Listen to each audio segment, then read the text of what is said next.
Todo lo que hacemos tiene un efecto en el cerebro. Daphne Bavillier. Violentos o no, los videojuegos de acción y de disparos tienen un objetivo primordial: divertir. Pese a haber estado creados sin otro fin, permiten a sus adeptos mejorar ciertas habilidades relacionadas con su cerebro y percepción.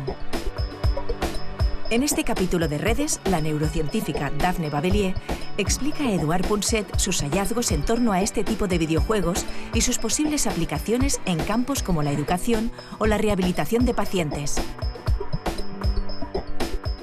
También en este programa, Elsa Punset nos enseñará a aprovechar los beneficios y limitar los posibles riesgos de las tecnologías y soportes digitales que hoy inundan nuestras vidas.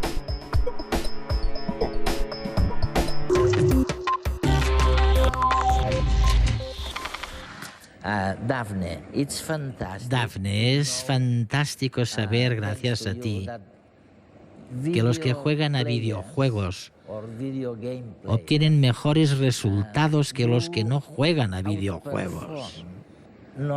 ¿Pasa esto con todos los videojuegos o solamente con algunos?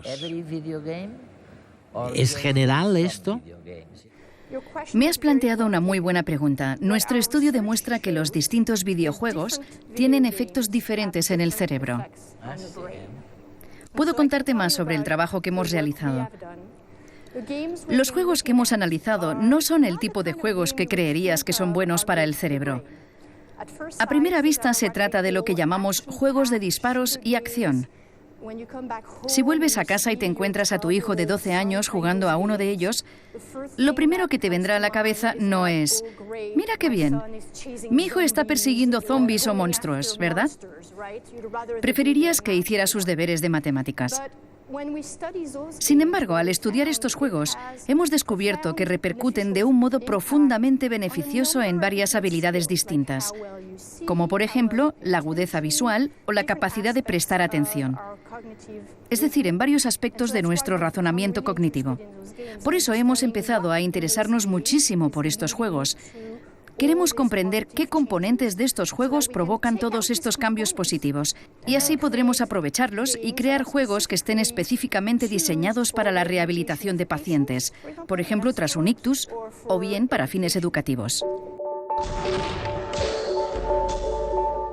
Se estima que en el 2009 se vendieron en Europa unos 250 millones de videojuegos, una cifra equivalente a unos 8.000 millones de euros.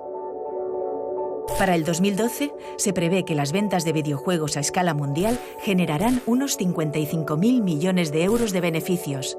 Esto sin tener en cuenta los juegos de móviles y tabletas. La industria coge fuerza, incluso más que la del cine. Por ejemplo, la segunda entrega de Call of Duty Modern Warfare generó 550 millones de dólares a los 5 días de su lanzamiento, en el año 2009. Más del doble de lo que recaudó la película Avatar de James Cameron a los pocos días de su estreno ese mismo año. En Europa, un cuarto de la población mayor de 15 años juega a videojuegos, según una encuesta del 2010 realizada en 18 países por la Federación Europea de Software Interactivo. Más de la mitad de los jugadores tiene entre 16 y 29 años.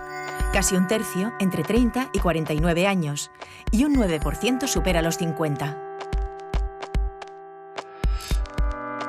¿Jugamos demasiadas horas? Un 76% de los aficionados europeos invierte menos de 5 horas a la semana en videojuegos de entretenimiento, aunque un 8% reconoce dedicarle más de 16 horas semanales.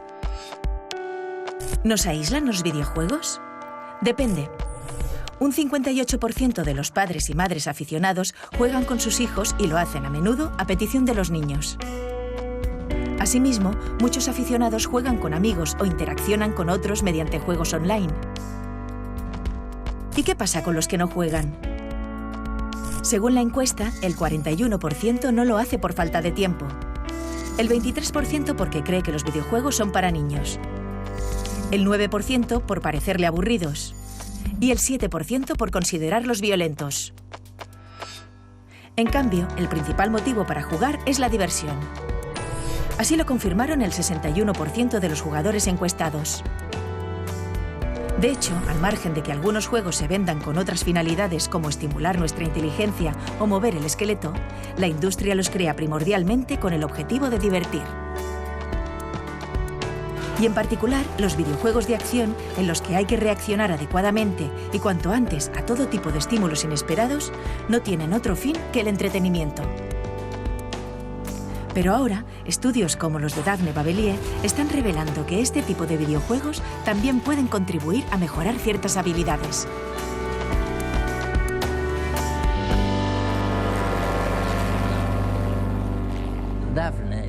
Daphne, hay algo que me preocupa a mí y a la mayoría de la gente. Me refiero a los juegos repletos de disparos y los juegos bélicos. Hubo uno en concreto llamado, creo, Call of Duty Black Ops, que salió hace un año y medio o así. Después de un solo mes de práctica, resulta que se había jugado durante 68.000 años en el mundo como conjunto. Vaya, resulta casi aterrador pensar en el impacto que un juego bélico como ese puede tener o tiene. ¿Es eso perjudicial? Como sabes, todo lo que hacemos tiene un efecto en el cerebro.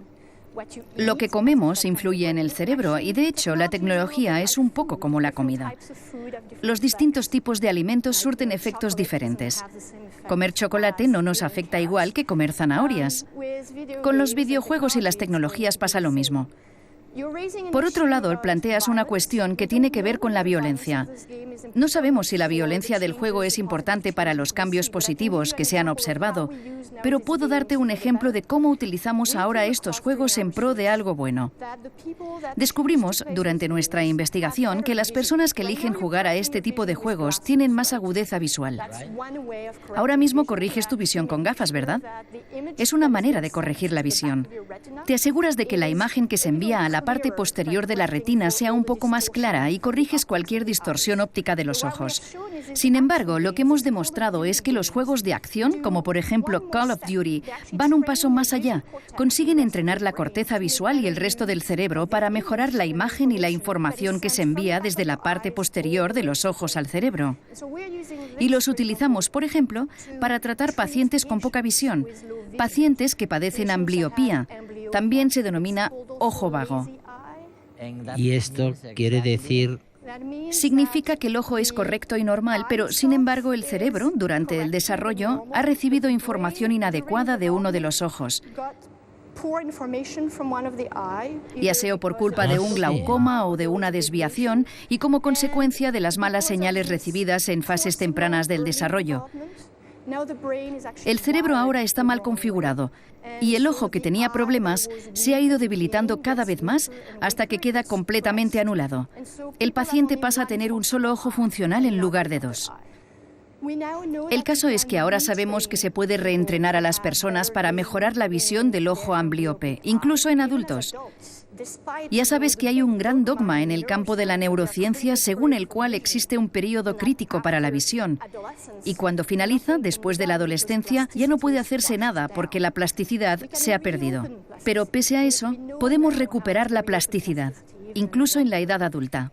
He leído en algún lugar que decías que gracias a esto se puede, por ejemplo, detectar la letra pequeña que de otro modo no se vería, o que se puede definir la diferencia entre las tonalidades de gris, más gris, menos gris.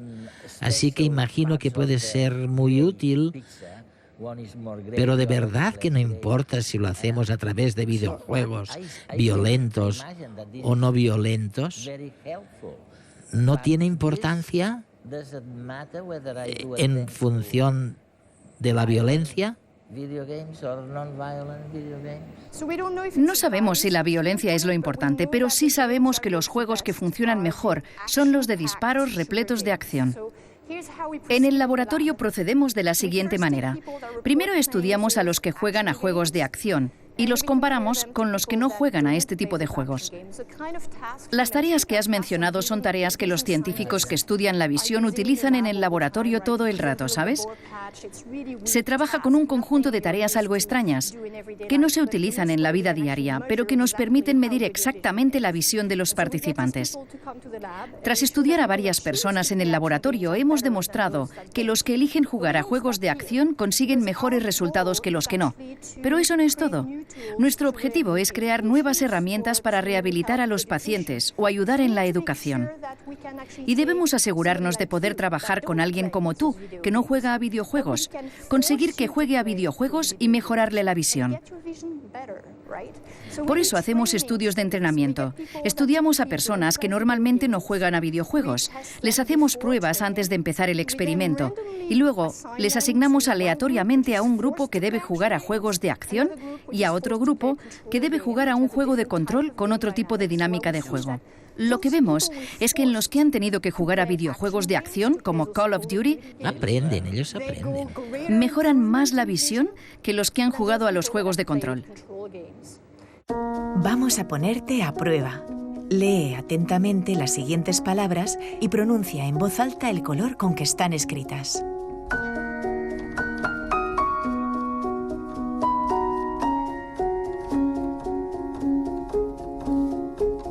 ¿Qué tal?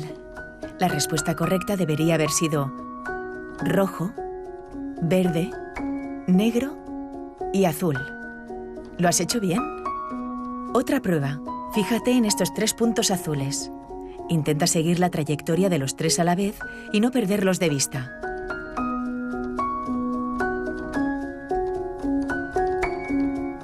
¿De qué color era el punto del interrogante? ¿Azul? ¿Amarillo? Era amarillo. ¿Acertaste? Si eres aficionado a los videojuegos de acción, es posible que tu respuesta en ambos ejercicios haya sido más rápida y acertada que una persona no interesada por estos juegos. De hecho, pruebas como estas, con elementos que distraen nuestra atención y nos dificultan la respuesta, son muy útiles para cuantificar ciertas habilidades relacionadas con la atención, la visión o algunos procesos cognitivos. Mediante ejercicios similares, el equipo de Daphne Bavelier está constatando que estas habilidades pueden mejorar con los videojuegos de acción. Para ello, los científicos reclutan a voluntarios jóvenes, jugadores de videojuegos de acción y no jugadores. Los jugadores participan en un experimento basado en la práctica de estos videojuegos. Es decir, invierten unas pocas horas a la semana, durante algunas semanas, a matar zombies, perseguir extraterrestres o combatir contra todo enemigo viviente.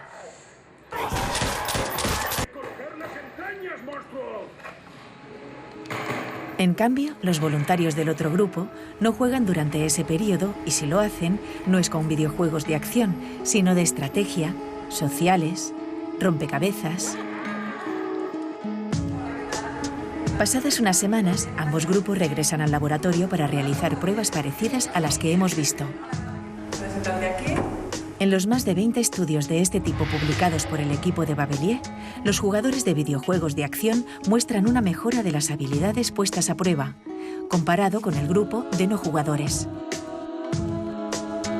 Así, los jugadores reaccionaron más deprisa a los estímulos y situaciones de conflicto. Mostraron una mayor agudeza visual, siendo más capaces de extraer información y detectar más deprisa los objetivos dentro de un conjunto. Además, revelaron una sensibilidad a los grises más elevada. Es decir, detectaron mejor las sutilezas de las sombras en un entorno de niebla. La atención a sus objetivos también fue mayor. Se distrajeron menos por la información no relevante de las pruebas. Asimismo, fueron más rápidos para cambiar de tarea y tomar decisiones. Bavelier sostiene que estas mejoras podrían ir más allá de los videojuegos de acción y ser útiles en ciertas actividades de la vida cotidiana como conducir, o contribuir al aprendizaje y a la rehabilitación de ciertos pacientes. Una cosa que las madres comentan mucho es la multitarea, la realización de múltiples tareas simultáneamente. ¿Se puede mejorar este tipo de acción? ¿O quizá no tenga mucho que ver con los que juegan a videojuegos? ¿Pueden servir para mejorar estas capacidades? Los videojuegos modifican el cerebro. Una de las principales ventajas de los juegos de acción en las que siempre insistimos es que mejoran la visión. Pero resulta que también modifican toda la red, todo el sistema de atención.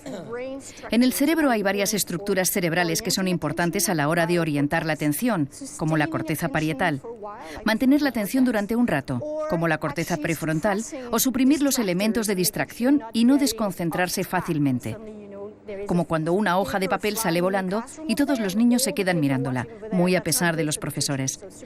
Hay que eliminar las distracciones. Constatamos que dicha red es mucho más eficaz en las personas que juegan a juegos de acción. De hecho, podemos demostrar mediante imágenes del cerebro que los que juegan a videojuegos de acción suprimen mejor las distracciones. Se les da mejor ignorar todo aquello que no es relevante para la tarea que desempeñan. Desviarlo. Se les da mejor no divagar y mantenerse concentrados. ¿Es verdad que depende del tipo de juegos a los que se juegue y que eso determinará la cantidad de información sensorial y la cantidad de atención que se puede prestar? Te voy a dar un ejemplo. Nuestra investigación demuestra que jugar a juegos de acción es bueno para la atención. De hecho, si medimos la atención de los niños o adultos que juegan a videojuegos de acción, constatamos que su capacidad de atención es buenísima. Sin embargo, hay otra investigación que iniciaron en Stanford unos colegas míos para estudiar a las personas que usan muchos dispositivos tecnológicos distintos. Por ejemplo, el iPad a la vez que el Facebook y a la vez el reproductor de música. Los estudiantes recibían pequeños cuestionarios donde se les preguntaba: ¿usas muchos elementos multimedia a la vez o no? Y luego se formaban dos grupos. Uno con los que afirmaban usarlos mucho y otro con los que no los utilizaban tanto. Después volvían a estudiar el control de la atención y el control ejecutivo. Pues bien, por mucho que los que utilizaban mucho la tecnología y realizaban múltiples tareas tecnológicas a la vez creyeran que tenían muy buena atención y muy buen control, resulta que los resultados que obtuvieron en las pruebas de laboratorio fueron pésimos. Por tanto, no hay nada puramente intuitivo que podamos saber sobre cómo afectará la tecnología al cerebro. Hay que ir al laboratorio y medirlo. Es la única manera de saberlo. Es fascinante, es increíble, ¿no? El darse cuenta de la importancia que los videojuegos tienen o pueden tener en la vida en general. ¿Cuáles crees que son las posibilidades de utilizar los videojuegos para la educación, para los sistemas educativos? Sabemos que lo mejor para aprender, la mejor manera de aprender, es asegurarse de que el que aprende lo haga a un nivel que siga resultándole estimulante, pero que le permita comprender lo que está pasando. Vygotsky, por ejemplo, acuñó la noción de zona de desarrollo próximo, que es la zona en la que el alumno debe encontrar interesante la tarea. Tiene que resultarle un poco difícil, pero no demasiado. Estás mencionando algo que creemos que es extremadamente importante. Me refiero a la mezcla entre entretenimiento y conocimiento.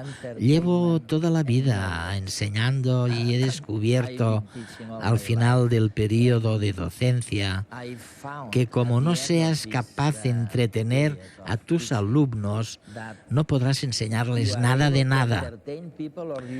Entretenimiento y conocimiento van juntos. Deben querer aprender. Esa es la clave. Tal vez no sepan que quieren aprender, pero se comportarán de un modo en el que quieran aprender. No se trata de acumular muchas horas de práctica. El mejor factor determinante es lo que llamamos práctica deliberada, es decir, que el niño elija jugar al ajedrez en lugar de ir al cine con los amigos. Lo importante es que sea una elección por parte del que aprende, que prefiera esa actividad a otras actividades.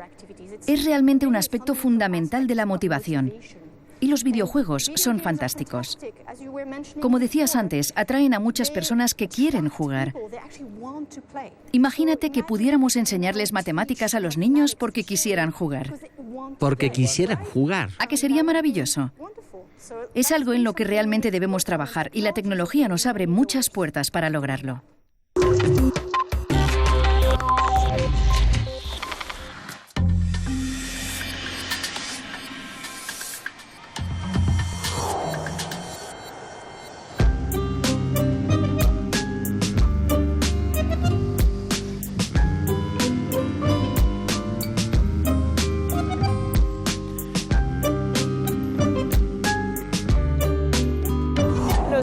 Juegos son un elemento más de todo el abanico de nuevas tecnologías que han invadido nuestra vida cotidiana. Han revolucionado nuestra manera de comunicarnos, de conectarnos, de aprender y también de entretenernos.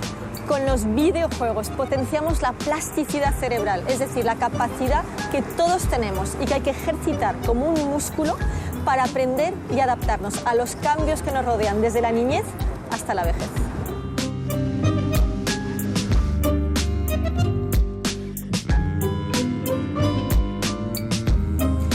Estas tecnologías están aquí para quedarse, así que ¿cómo podemos aprovechar sus posibles beneficios y limitar sus peligros? Sin duda, los más expuestos y familiarizados con las nuevas tecnologías son los más jóvenes, los que llamamos nativos digitales.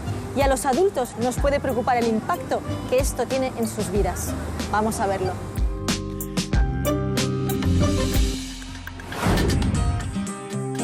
Parece casi impensable, pero los niños y jóvenes pueden estar haciendo los deberes, escuchando música o chateando con el móvil y hacerlo todo al mismo tiempo. Y además pueden hacerlo bien, aunque a la mayoría de adultos les resulte complicado centrar la atención en varios puntos a la vez. Y es que sabemos que el uso inteligente de los ordenadores y videojuegos fomenta nuestra capacidad para hacer varias cosas al mismo tiempo. Es lo que llamamos el efecto multitarea.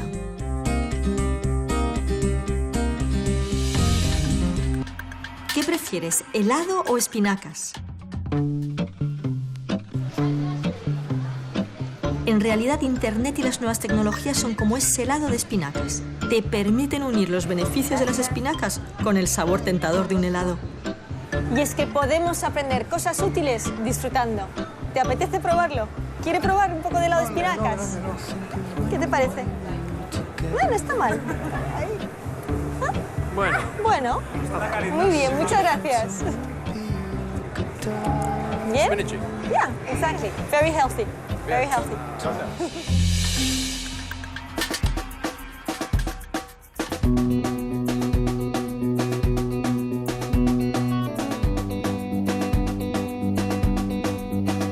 Estamos viendo algunas ventajas de las nuevas tecnologías, pero ¿conocéis sus posibles efectos negativos? ¿Sabéis cómo podemos evitarlos o compensarlos?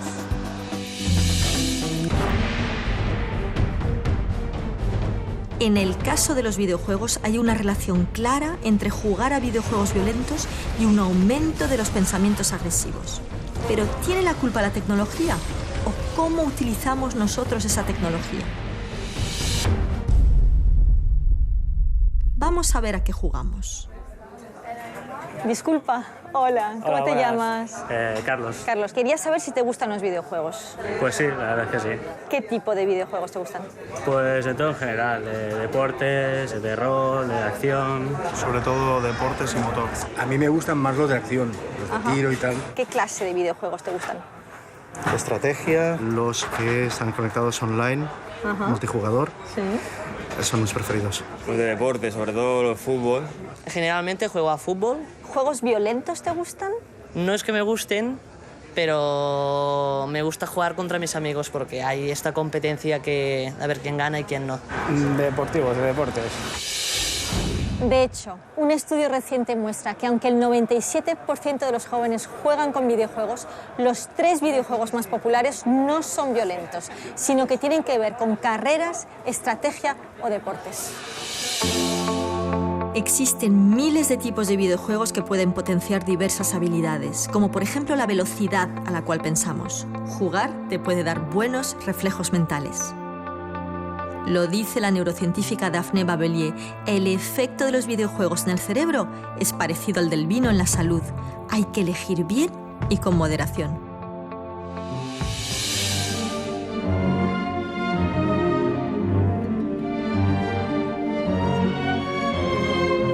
Otro peligro de un uso inadecuado de las nuevas tecnologías digitales es la falta de empatía. La empatía es nuestra extraordinaria capacidad de ponernos en la piel del otro, de sentirlo.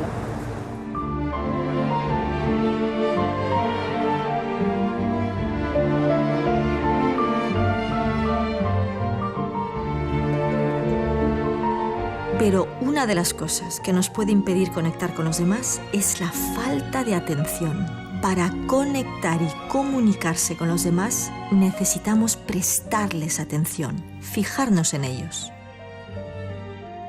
Solo tardamos décimas de segundo en reaccionar ante estímulos evidentes, pero necesitamos entre 6 y 8 segundos para sentir determinadas emociones, como por ejemplo la admiración.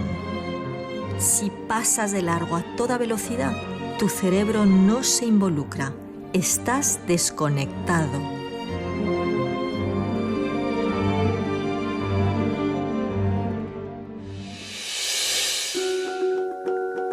La soledad es un sentir, un estado psicológico que tiene mucho que ver con cómo nos relacionamos con los demás. ¿Sabías que la tendencia actual es a reunirnos menos y a tener menos relaciones de confianza? Tal vez por ello, medidas como la escala de soledad de la Universidad de California muestran que el sentimiento de soledad crece dramáticamente en nuestra sociedad, sobre todo a medida que envejecemos.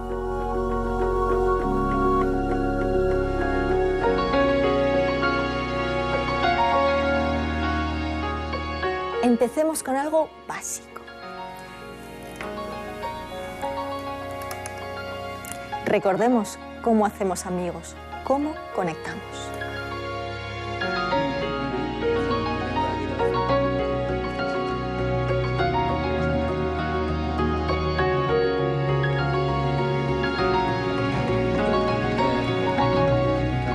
En resumen, hay que equilibrar el uso de las comunicaciones digitales con el contacto físico y emocional con los demás.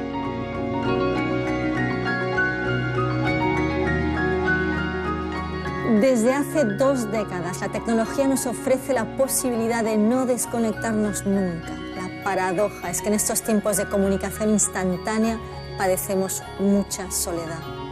Podemos aspirar a ser individuos autónomos en busca de libertad, pero no podremos escapar al hecho de que también necesitamos el amparo y el afecto de los demás.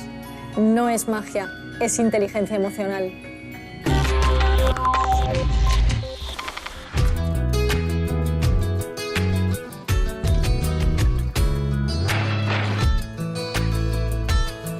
Me gustaría saber en qué parte del universo estamos.